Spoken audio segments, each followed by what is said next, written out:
Hello everybody, and we are back. This is Cars at 100, and on today's episode of let's talk about M cars. I'm talking about the BMW M cars. So there is right now in the range almost 8 vehicles. Let me go through all of them. BMW M2, BMW M3, BMW M4, BMW M5, which is kind of discontinued right now. I think you can go through to the dealership and you can get this car, but I don't think you can get it through the website or through the BMW directly. BMW M6, X5M, and X6M. Actually 8 vehicles, so I was wrong. Not 7, 8. Why I wanted to mention these cars, because I think first of all I want to go through all the specs and what the difference you have and what options you have in order to get, for example, M2 compared to the fastest M6, for example, or M5. The biggest difference is how these cars handle, how these cars behave on the road, and they are very different. Even though they are tuned by one division, motorsport division it's called, M stands for motorsport, but BMW M2, for example, has only 365 horsepower, rear-wheel drive, and it has inline 6 straight from the BMW M240i.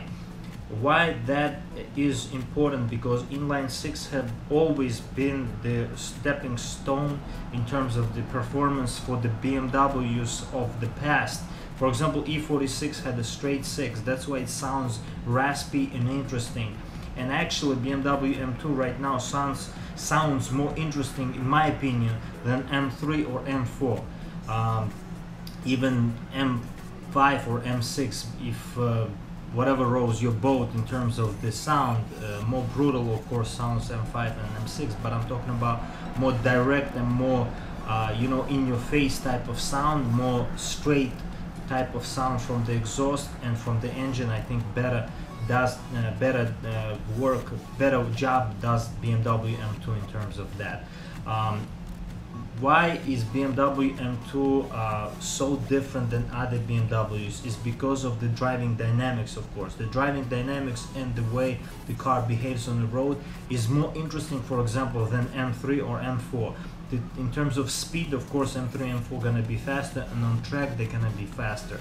But in terms of the driving dynamics and driver-focused vehicle, I think M2 stands better rating, has a better rating than M3 or M5 or X5M or X6M.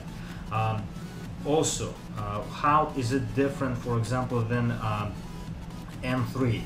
M3 is much heavier car, and that's why you're gonna feel more engaged on the road with M2. Just the power and torque is down, and torque for BMW M2 is just 343 pound-feet of torque, and it shows. But at the same time, I think the car can benefit from the more power. The RS3 right now comes out with much better torque and much better horsepower. So in terms of that, the power could be raised much more, and I think for 2018, perhaps 2019, a car is gonna be more powerful. Let's hope that is gonna happen. Okay, let's jump into the M3 and M4. M3 and M4 have a different customer base. M3 and M4 are more of a direct shift, direct predecessor. Basically they're coming from the M3s and small M cars from the past. There was no M2 in the past, and that's why M3 has a better heritage, and that's why there is a bigger fan base for M3 and M4 right now, because M3 in the past used to be coupe and the sedan. Right now M4 is coupe and M3 is a sedan. It's a naming thing that was going on with the BMW from a couple years ago, and it stands the same way right now. How these cars are different, for example, the power of these cars. BMW M3 has 444 horsepower and M4 has the same power, and the 404 pound-feet of torque for BMW M3 and M4. In terms of the weight, that's where they differ a little bit. little bit, not a lot.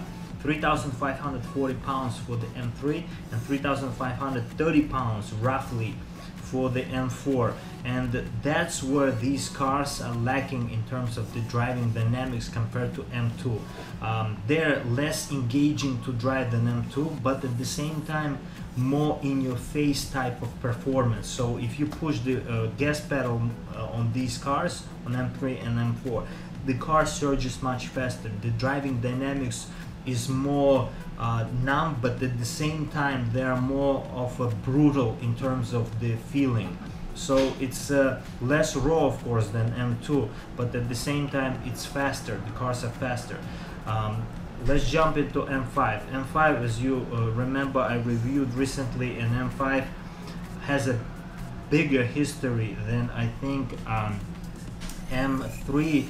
They have a kind of the same history. I think M3 was the first that came out with M cars. No, I'm mistaken. The 6 Series was the very first M car. 640 Ci or CL back in the day, that was the very first M car. Then other M cars followed in its footsteps, but M5 has 575 horsepower if you get it in all the fully loaded features and everything, and 500 pound-feet of torque, just weighing 4,383 pounds. Why I'm saying just? Because other performance big executive sedans weigh much more when the M5 came out, so it wasn't low on weight, but at the same time it wasn't that heavy.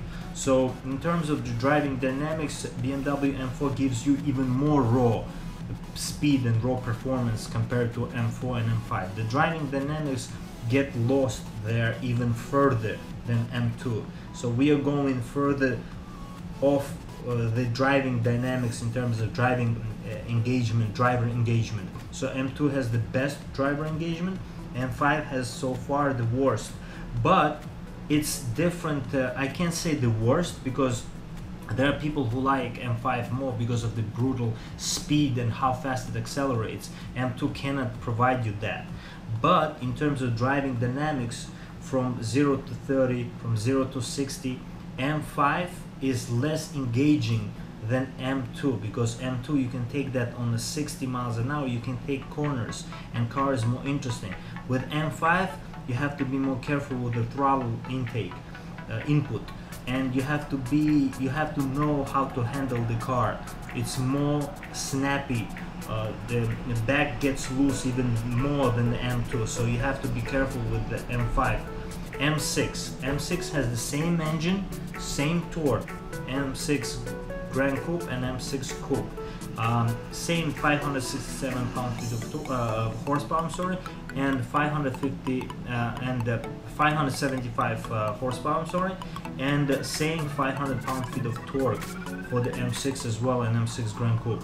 That car weighs a little bit more than the M5, 4,430 pounds, but it is more, I think they underrate that car, and I think that car is a little bit faster than the M5. If you put them side by side, I think M6 is going to be a little bit faster, and right now you can buy performance package in the United States for BMW M6, and you can get up to 600 horsepower and a little bit more torque there. I think 25 plus 25 torque, 525. So in terms of that, pretty quick car, and so we go even further from the M2 here as well. So M2 is more driver engagement, M6 less driver engagement, just speed and acceleration and feeling, put you back in the seat. So in terms of that, it delivers. Also, BMW X65 and X5M, X6M and X5M. These cars have a little bit different power range. They have 567 horsepower, but the torque is very different because the SUVs and all-wheel drive system is included with them. First all-wheel drive M cars were these SUVs. Also back in the day, the X5M and X6M of the past were also with all-wheel drive. I think they were the first to ever have the all-wheel drive M cars. 553 torques for these cars, and in terms of weight they are heavy. But believe it or not, X5 is lower on weight than X6 at 5,260 compared to 5,185 of X6. So in terms of the range that BMW provides right now with the vehicles, I think it's very diverse, and at the same time, you know, you have these cars that are very different in terms of usability and practicality, and of course the driving dynamics. And I think it's important to know these cars in terms of not just M cars, but what they actually are in terms of driving dynamics and how they handle all this horsepower. And I think the best job so far is done by the M2, and people craving this car to exist even on a better note, even to have this in terms of M3, same driving dynamics and same driver engagement just like M2, but with more horsepower. And I think BMW is gonna have to deliver that in future. Also, the all-wheel drive system that I mentioned with X5 and X6, I think X5M, X6M of course, is that they're gonna trickle down to M5. Like, you know, in 2018 M5 is gonna have X-Drive, X-Drive, and I think M3 and M4 is gonna follow in these steps. So I wanted to talk about these cars, and in my opinion the best M car right now, just because I really like M3, could be the M3 with all the features and all the horsepower and all the exhaust. You know, driver dynamics is one thing, but to have the car that has the 4 doors and have a sedan, I think in my opinion is more practical than just to have a coupe. I think coupe could be just a, you know, weekend car, and M3 could be just a daily car, very easy daily car actually. And if it had an all-wheel drive system just like M5 that is coming out right now, it would be even better. So what else? I think that it is important to know these cars and how they're going to change in future as well. But so far that's the M range that we have, and I just wanted to talk about them and let you know how different they are between each other. This was Cars at 100. See you next time. Don't forget to subscribe.